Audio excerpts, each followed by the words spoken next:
Paano ilipat ang playlist sa watch later? Punta kayo sa YouTube app. Kailangan malinis ang watch later mo at naka-clear history ka.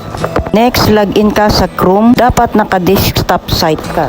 Sa itaas, makikita mo ang search button. Copy mo ang playlist link at i-paste mo dyan sa search button. Tapos ganyan na po ang lalabas.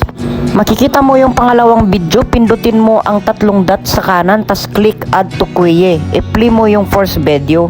Click mo yung save. Yan po sa kaliwa, pindutin mo lang po yung plus sign po dyan.